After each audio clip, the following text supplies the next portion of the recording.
This is Irreversible Damage, Chapter 7. I don't know if I'm pronouncing this word right either. It's either dissidence or it's probably dissidence. But yeah, this chapter is it's more like the exiled, in my opinion.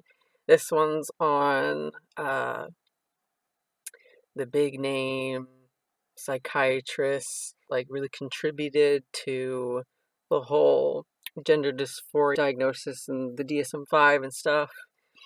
And it's called the exile. No.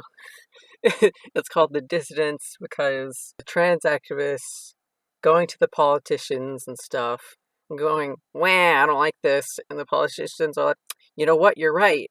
She introduces five. She's already introduced one, and I believe I've said his name before, like kind of in passing. The first one is the one that's been mentioned before. Is Kenneth Zucker. He is a former psychologist in chief of Toronto's Centre for Addiction and Mental Health, uh, the CAM8, and he was head of its gender identity service, and he lost his job, and the whole the CAM it got shut down in 2015 by activists and politicians, and they decided they didn't like his research, decades of research and how he was helping these adolescents, be more comfortable in their bodies and such. God forbid people be comfortable with themselves because comfort and peace doesn't make money. So in 2007, he contributed greatly to the definition of gender dysphoria within the DSM-5. Also, he helped write the standards of care guidelines for the World Professional Association of Transgender Health, otherwise known as WPATH. WPATH. His philosophy of care was, well, in my opinion, it was rather standard for therapists.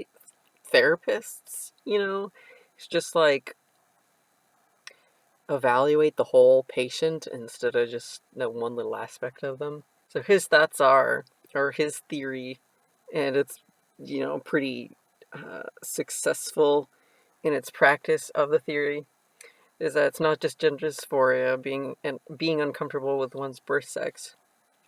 I believe I've said this before, or like by myself in other videos, but it's like it's trauma, it's OCD, it's autism, it's a bunch of other mental illnesses.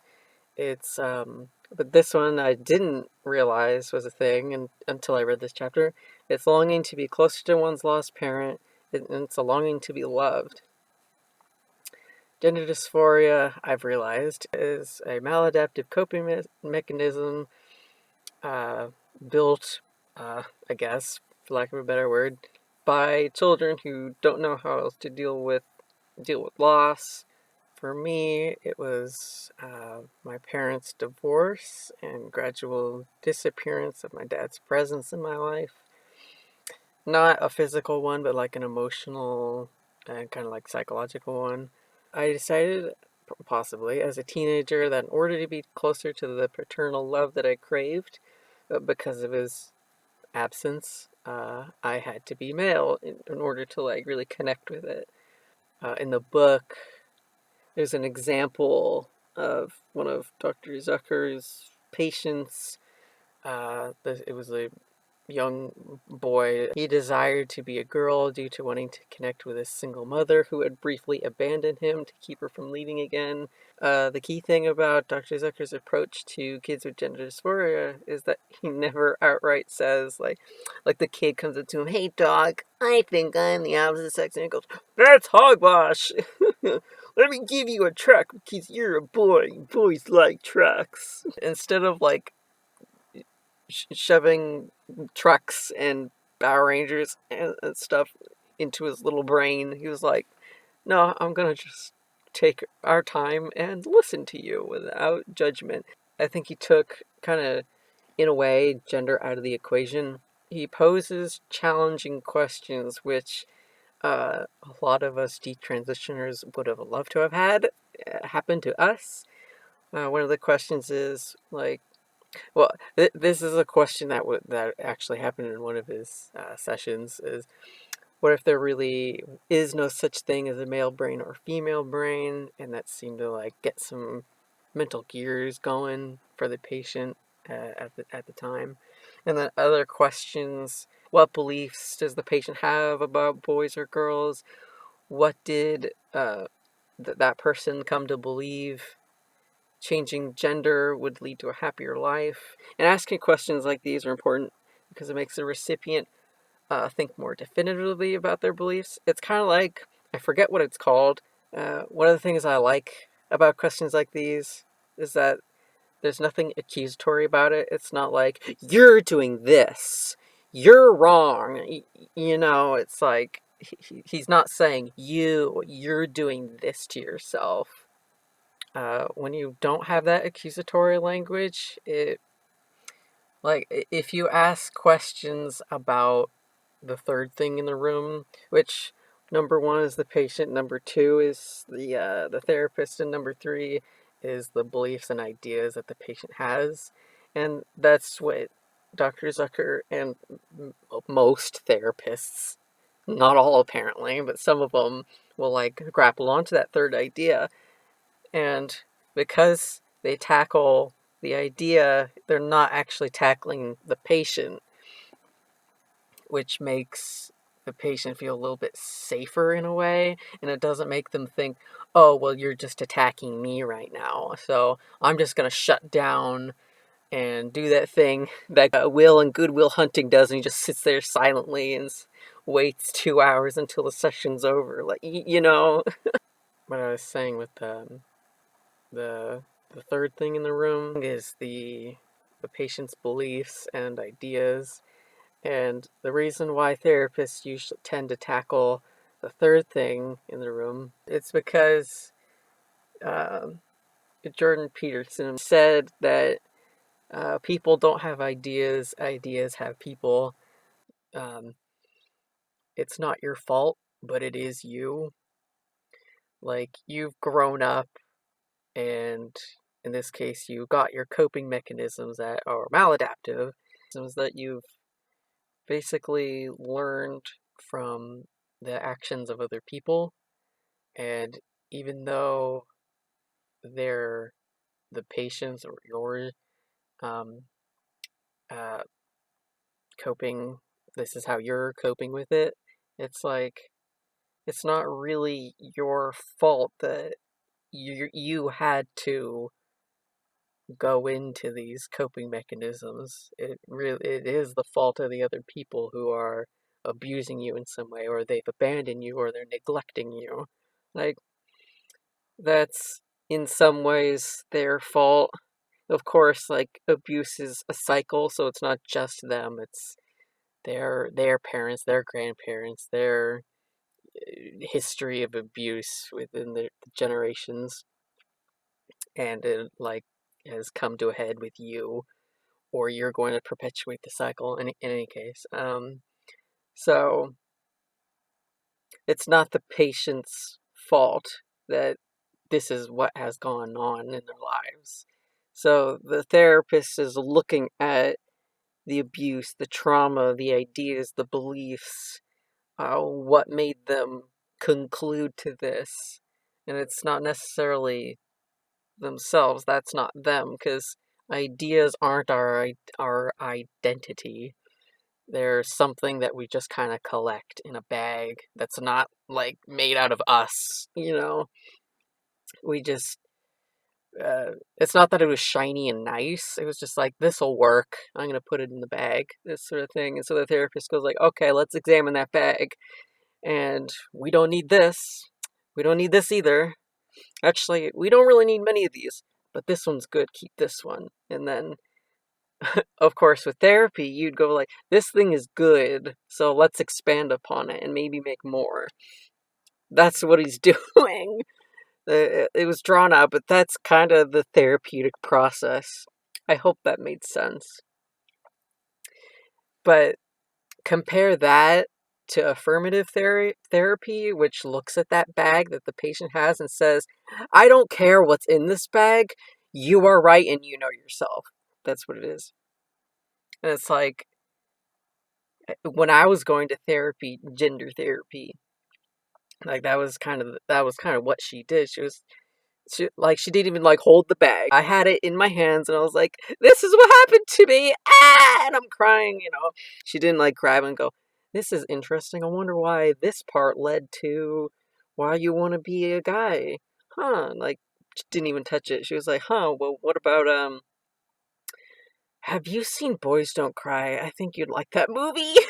The one really distinctive thing that makes Dr. Zucker like a not actually a cartoon villain is that he does believe that sometimes if gender dysphoria persists within the patient without fluctuating into adolescence, he might recommend medical transition. But unlike with affirmative care, it's not his main goal. It's his last resort, which is very important. And I think every affirmative therapist should be doing this instead. Because of the waiting and the whole, like, I'm gonna use that sort of thing as a last resort, that was conversion therapy, like levels of evil, vile horribleness. Despite the positive reactions from the adolescent people who eventually desisted. So, two other uh, big psychiatrists, the sexologists, if you will, Ray Blanchard and J. Michael Bailey. I've heard of these two a little bit. Not so much Michael Bailey, but I've definitely read a little bit about Ray Blanchard. He was the sexologist who coined the terms homosexual, transsexual, autogenophilic transsexualism. Myself and others who are probably watching right now have heard of autogenophilic transsexualism from ContraPoints' video, which denounces the term being applied to her. And so take whatever you remember from her video and just set it at the door. We don't need her analysis in this. The reason why ContraPoints and other lesbian trans women they want to disprove autogenophilia, because autogenophilia is, well, it's a philia, so it's, you know, in the realm of fetish, and fetish tends to be really looked down upon. But anyway, yes, so autogenophilia brings this feeling of shame, and if a man has autogenophilia, like, he's gonna be ashamed for it, and people might also be like disgusted by what he's doing. So of course, a transgender lesbian person is gonna be like, "Oh my God, no, that does not apply to me." I could, because they don't want to feel shame, and that makes sense. And also, not that all fetishists are dangerous, but there is a little, there can be, not always, but there can be a hint of danger to this fetish. And there's another major sore spot for autogenophilic um, biological men is they believe they're women, so therefore they belong in women-only spaces. This is usually when some people in the trans community will just scream on the top of their lungs, TERF, you're being a TERF. Doesn't matter, really. They might not even be a radical feminist. They could be, the TERF could just blatantly not even apply to them at all whatsoever. Anyway, so they'll scream this on the top of their lungs to shut down discussion and any sort of, you know, further critical thought on the matter. Of course, as somebody who likes seeing, you know, harmony coming together and people going like, I actually kind of understand where you're coming from. And the other person's like, you know what? We can just agree to disagree. Shake, shake. You know, that's what I want to see. So the people who are screaming TERFs, what they should be doing is displaying some compassion and sympathy and understanding, as opposed to just banshee screaming, because that will get you nowhere. Screaming at the top of your lungs throwing things at people, being a general ass, will not make the other person go, actually, you know what? You're totally right. I will change my mind. Certain parts of the trans community have to have these things. They have to understand that some autogenophilic biological men pretend to be trans women just so that they can prey on vulnerable women in places such as communal changing rooms, bathrooms, showers, and saunas. I think you really have to put yourself in the shoes of the women who get, like assaulted in a bathroom or get their picture taken inappropriately without their permission. Like, you have to put yourself in the shoes of those people. You can't just be like, well, they're trans, so you're wrong. Like, you can't just do that. That's extremely apathetic and, quite frankly, really cruel. And then to say, oh, that never happened. That doesn't happen in women's bathrooms. Because all trans people are very waif-like and they'll never harm a fly. Like, you have to understand that this is not a utopia. Just because somebody has labeled themselves trans doesn't mean they're beautiful souls that wouldn't harm a fly. Some people are cruel. Some people are predators. It's just a reality of life, and you have to factor that into things. It's just what happens. Some people are born with just a completely busted up brain, and they do dumb and horrible things to other people. I think it's very naive to think that, like, well, they said that they were trans, so therefore they should just be able to go into that bathroom. Like, okay, like some people who are trans, yeah, they might be maybe otherwise autogenophilic and they call themselves lesbian, and they wouldn't harm anybody because they're good, normal people who are wired mentally correct, But it's just like, just because some of them are wired nicely in that way doesn't mean that all of them are going to be that way. And the thing about the bathroom in the saunas and the just the women's spaces is that if you let one in, which is the one that's wired correctly, and if you let that one in, you have to let in all the ones who just call themselves trans without any discrimination, without thinking, just let them in. They said that they're this. And I feel like the problem is so extremely obvious and it's just being ignored. And instead people are just saying, oh, well, turf. Like, stop. Stop and think for a second. Take a breather. Think about it. Put yourself in the shoes of the person that's in this situation. Don't think of it as I'm someone who's looking at a screen on a news article of this happening, and it feels really far away from me and very distant. Stop thinking like that. Actually get into the head of these people and think.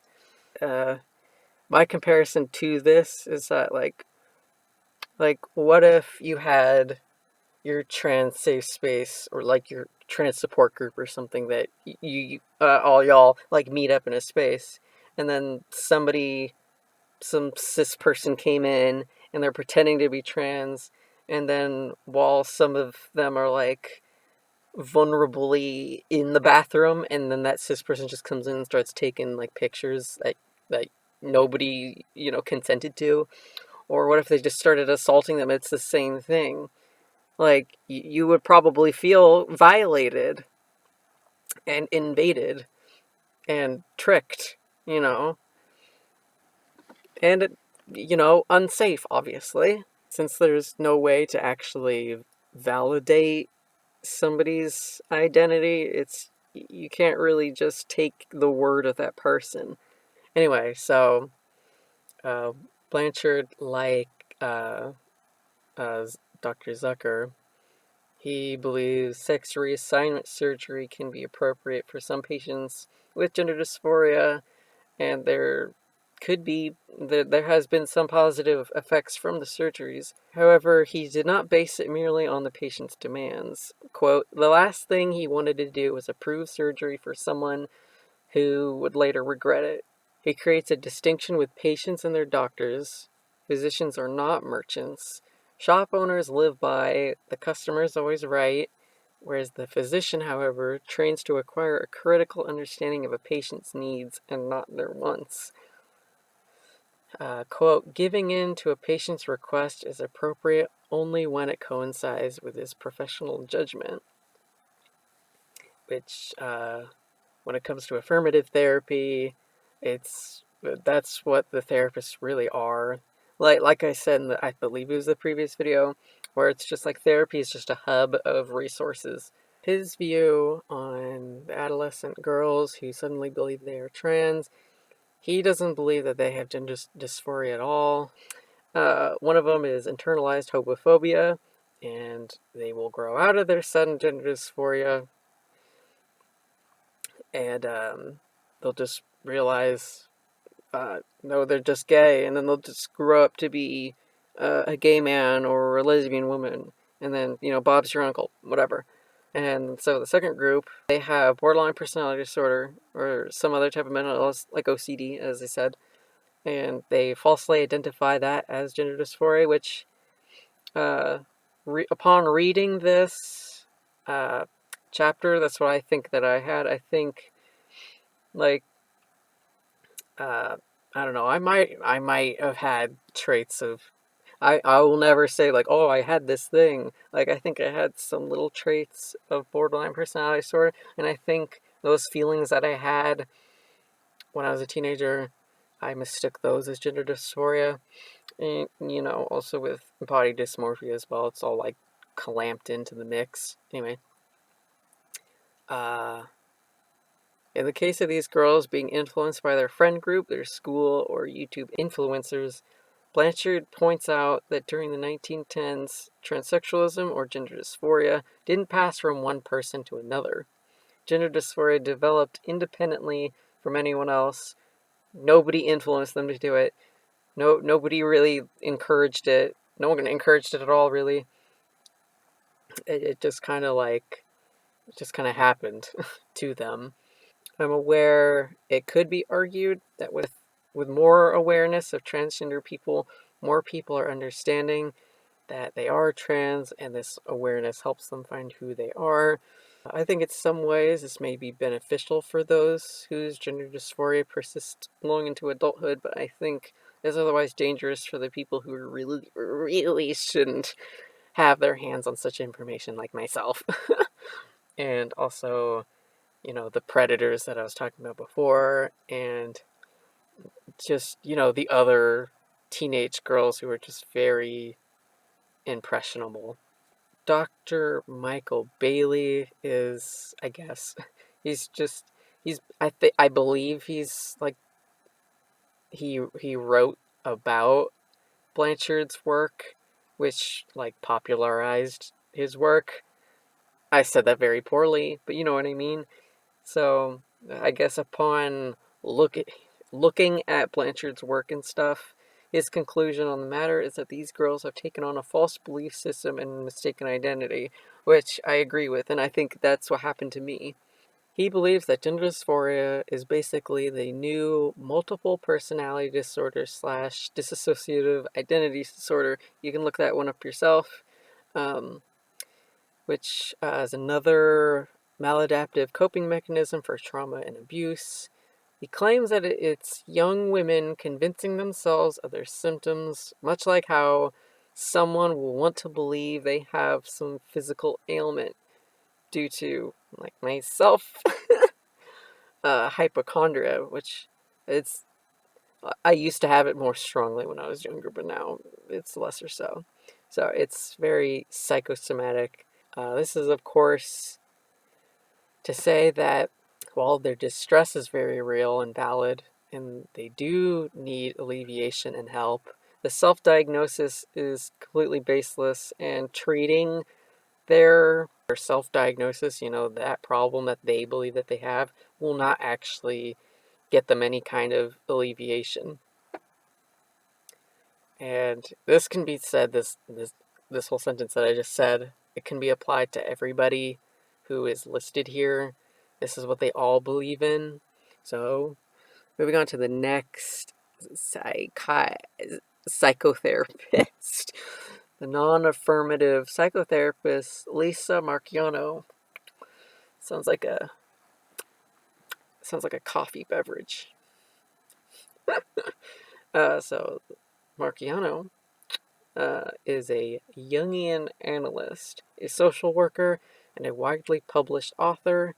She, like myself, strongly believes in the power of the unconscious as well as the mind's ability to deceive itself. So many of us want to consciously believe we're the best version of ourselves, but it's not true. Like, we always want to visualize ourselves as being like the protagonist who's like super cool, very aware. You really don't know what's going on in your surroundings all the time. As much as we would like to think that we understand these things, life in general, and ourselves. It's difficult to admit this kind of stuff because we have our dignity and we have our pride, you know. Can't destroy that, can we? Can't admit when we're wrong, right? We're animals, just like any other animal.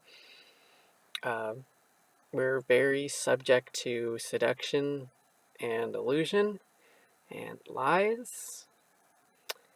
When Marchiano brings up Nazi Germany, once again, it reminds me of Jordan Peterson's statement on that if any of us were born during Hitler's Germany, probably a very great majority of us would likely be soldiers under his reign.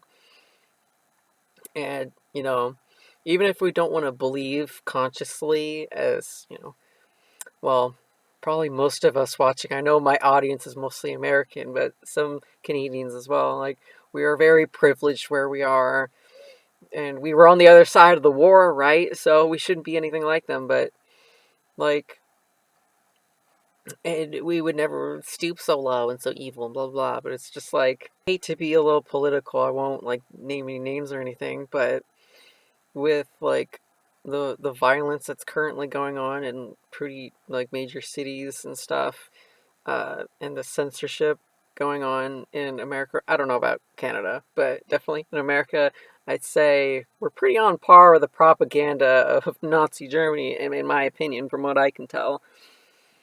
And I'm not gonna say any sides. I'm not taking any sides. I'm just saying, like, I'm seeing it on both, and I'm just like, oh.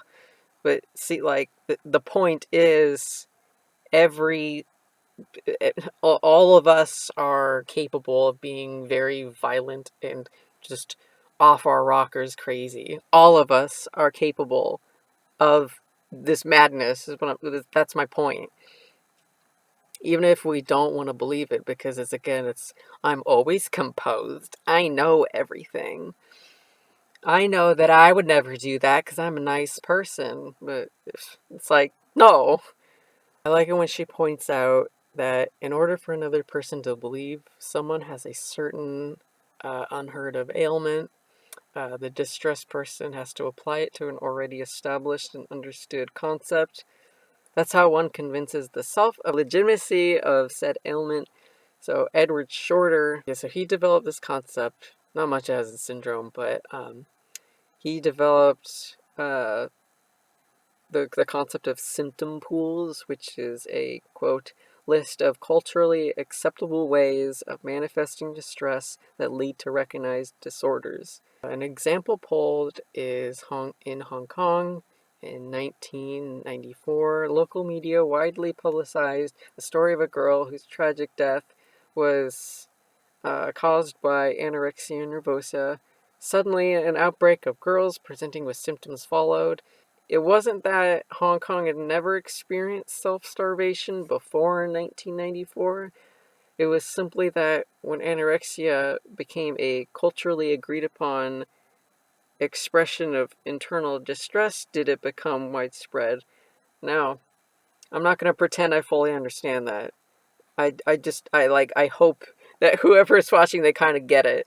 You could look up Edward Shorter and understand it yourself. Marchiano's view on affirmative therapy is that there is no exploration of symptoms, no curiosity of what's going on underneath. It's just straight to treatment.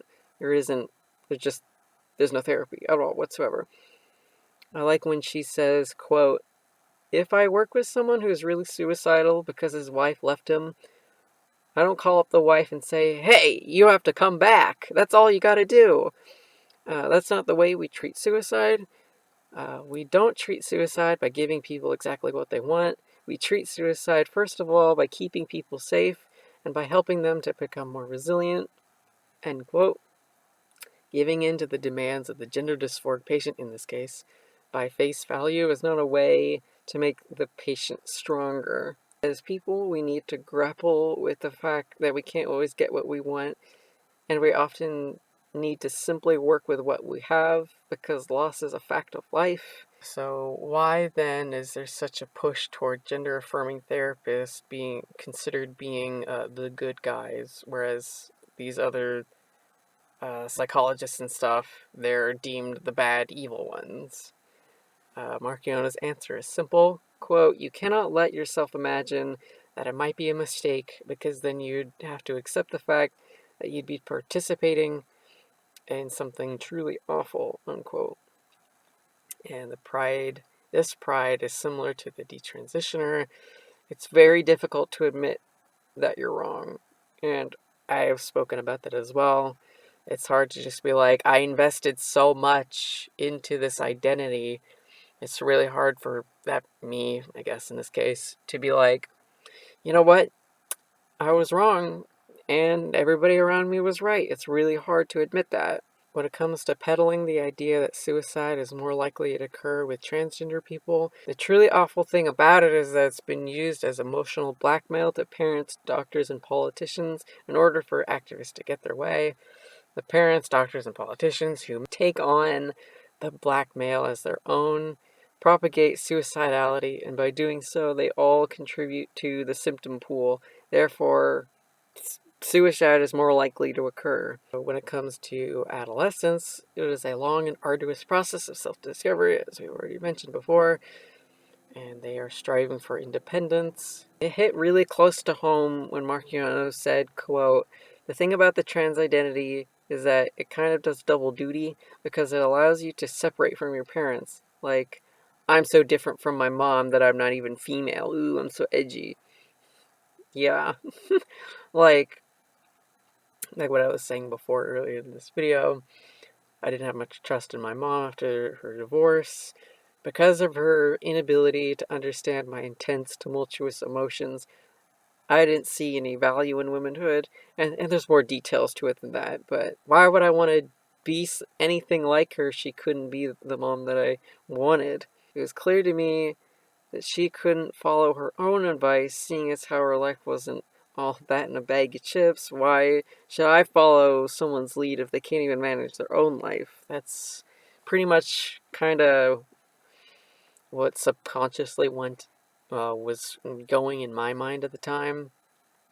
So it was definitely like I wanted independence, and I wanted to be very far away from her, as I said before, because I wanted to get closer to my dad in a way, as he was just like emotionally just leaving. So the last person, finally, a psychiatrist, Dr. Paul McHugh. I don't know. I hope I pronounced it right. I'm familiar with him because I've cited him as a source before. He is the one who made Johns Hopkins Hospital not do sex reassignment surgery on patients anymore. He just completely discontinued it. But I don't exactly know when. 2007 or something. I don't really remember. Um, they went back into SRS, so like his conclusions they didn't hold. McHugh, McHug defines gender dysphoria as, quote, "overvalued idea or ruling passion," unquote, an idea held intensely by the patient or the person who is making a life out of that idea. That's another quote, just so you know. So they're simply running with boyhood being superior to girlhood, which definitely that is me, and I've described that before in other videos, personal ones. It's this intense fixation on such an idea, in this case gender dysphoria, where the person is always reaching for perfection where there just isn't any. They're constantly trying to pursue happiness where happiness is not something you can be permanently fixed in. It's like when a wealthy person goes after millions, and once he achieves millions, he wants to go after billions. And you might ask, why can't you just be satisfied with billions? The answer, it's, well, I mean, basically, you could boil it down to fear. It's, with wealth, it's the anxiety of not being successful enough because your parents, as you were growing up, stressed wealth and success way too much when you were young. For gender dysphoria, I mean, it's a lot more than just that, but it's the anxiety of being unable to connect with one of your parents, and it could be more factors to that too, but that's just the simplistic thing. It's just like this stress, and there's a void in your psyche, so you have to fill it somehow, but you can never fill it because your bucket has no bottom. It's full of holes or something. The important thing to learn here is that you cannot pursue happiness, only peace. You cannot find happiness in material things, and I know that sounds kind of hippie, but peace is only found in self-acceptance. Gender dysphoria or weight loss is not your real problem. And that's pretty much his philosophy as well. McHugh makes a fine point that, quote, policymakers and the media are doing no favors to the public or transgendered by treating their confusions as a right in need of defending, rather than a mental disorder that deserves understanding, treatment, and prevention. And, of course, I can see where the trans activists are like, oh, how dare you say that, you're going to be canceled right now, because you said mental illness.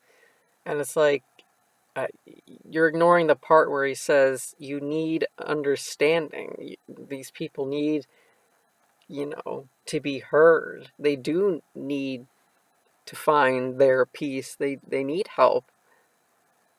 And, like, gender dysphoria really is kind of like nothing to do with it. It's like it's their stress. And he's trying to target their stress so they won't be stressed anymore.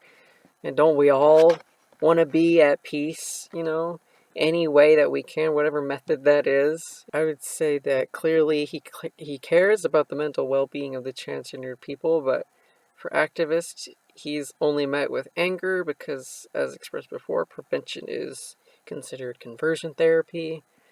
And so what distinguishes McHugh from the rest of the aforementioned names in this chapter is that his view on transgenderism is a lot more narrow and specific.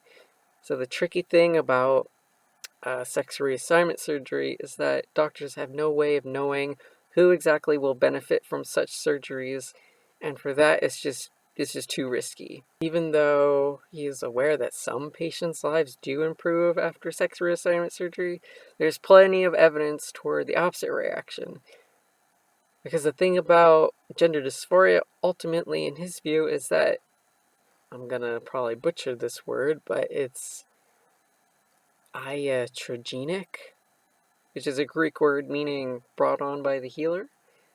Therapists only exist to implant and exacerbate the problem. And so when I was 17 and in therapy, I knew what I wanted, and therapy felt like a blatant waste of my time.